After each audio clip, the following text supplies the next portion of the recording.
demolition job para masira kami lahat at mahihina si PP Sara sa 2028.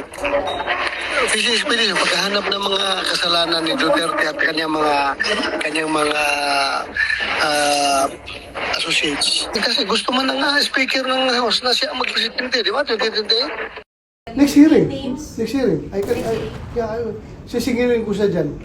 Next hearing. Sisingilin ko siya about that statement of his. Tama sa Marites lang yan. He was a former ISAP, I don't know kung siya ba yung naging chief ng ISAP. Or ano ba sabi niya, pasasabi nila, formerly with ISAP daw. Ganun na palang produkto ng ISAP. Mag-release ng impormasyon na hindi validated. Ngayon lang, nagulat na ako, bakit meron ganong istorya. Teka lang. Sa investigation po dito sa media, ano po yung nasabi niyo po sa mga, ano po yung parang, what were you expecting po sa hearing? Actually, we had no expectations whatsoever. We're just happy that we have the opportunity to express and show what happened. What they're talking about here is not unusual. You know where she came from? She was in Cebu. She is vicious. Don't let Garma's tears fool you. She's more dangerous than a police. What the PCSO has lost, 80 billion pesos, is more than what the police stole, is more than what farmers stole. You add all of that together. That's what PCSO has done it very quietly with the support of Duterte. Mayor, is that the PCSO stuff that you are supposed to say earlier? The PCSO report that you are supposed to share to the committee earlier? I will release the report. Get the folder.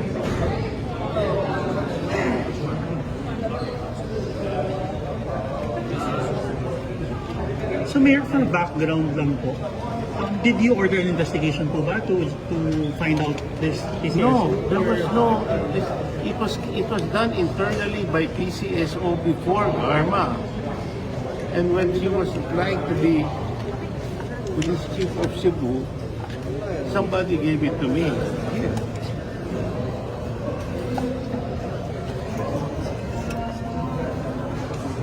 Pakitaas lang, sir. It says here, it's a lengthy report. It's not only one person, no? There's so many names here. It's done by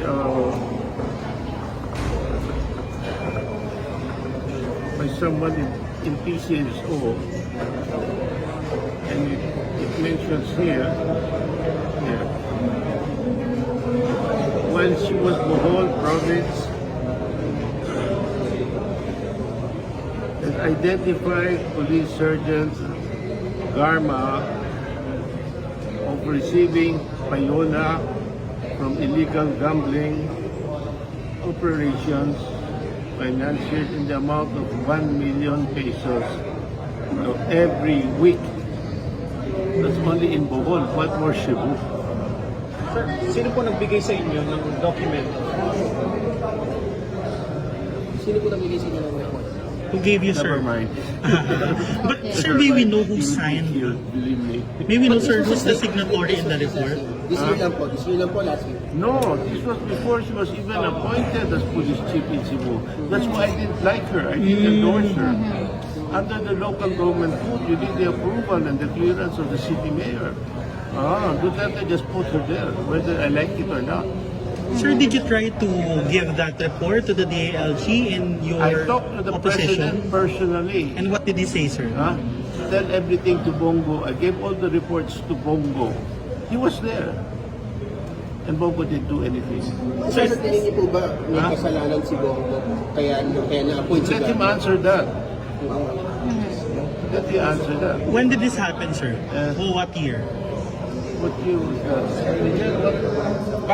Is it 2018, sir? Meet with the president. 2019. early 2019. 2019. Sir, you mentioned na yung woman talaga yung dahilan at hindi naman politika, kaya kung mainit sa inyo si Presidente. That's why I personally talked to the President, tried to get his attention to complain about it. And he said, he just talked to Bongo here. And San Panelo was there also.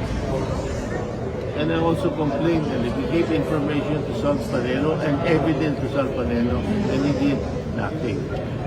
So you also admit na parang na politika rin kayo because you were suspended by the ombudsman by 1 year after yung I was only suspended last year. That's a few months ago. I'm no longer mayor. All of a sudden, this comes out. You know, you want the story? I was having dinner with a very prominent businessman, John Gokongwei. I was hosting dinner. He was going to open up new project in Cebu. I get a phone call because my cell phone is on Facebook, and there's 3 vendors that tell me policemen are trying to extort money, and they were selling this butane gas, recycled gas for 20 pesos, and it's illegal now. I said, this is ridiculous. I said, Mayor, we're all here in jail. Why are you in jail? What for? So I went to, after I left, I went to the police station, and I talked to the commander. I said, who's in charge? I said, I'm putting them under my custody. Which means I'm responsible for them. I'm not releasing them. I'm putting them under my custody. And I told them, you just go home and take care of this. Suspended. 1 year salary, 1 year suspension. But they reversed it. You know the decision to reverse it or came out today. Oh. Sir, would you know if Colonel Garma did something when she was the PCSO General Manager regarding that report of yours? Did she do something, sir? May intervention po ba siyang ginawa nung naging General Manager na siya about that report na naibigay sa inyo? Did she try to erase or She filed all concede? kinds of cases against me. I don't know. The long history. You know, I was harassed. I was harassed in the entire campaign. We were terrorized. We will bring that out next time. You know, I had 3 bodyguards, policemen, which means I only have 1 at any time because that's.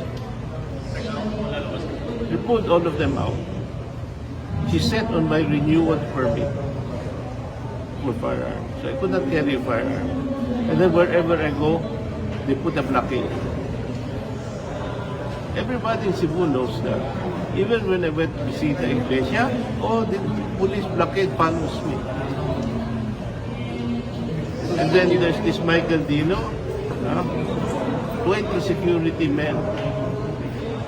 Garma, 20 security men with brand new Toyota Land Cruiser wearing Hermes bag. Sir, why did you say na she's dangerous? Huh? Garma is dangerous. Why did What? you say so? Oh, sorry. Sir, But why do you did you say- say why so? do you say that Garma is Garma is so dangerous? dangerous. I'll show you what is. I'll show you what is. You know, I want you to meet my lawyer. I want you to meet my lawyer. She was a law student. Her father's a police captain who was killed by Garma's people. Here, right there, talk to her. There are policemen killed. That's why she volunteered to help me. She became a lawyer. She's now helping me because she wants justice as well. She's not- So hindi po yung mga That will all come out. You know, probably they don't want to talk about ECJ, but that will all come out. So yung mga inacting ni Garma last na scene, yung kayak-iyak niya was just all of a sudden. Parang she's not, parang She's dangerous, believe me. She's very dangerous. Those are the most dangerous kind. You know, Napoles has congressmen and senators eating out of her hands. Duterte's eating out of her hands. That's how powerful she is. Sir, will you be attending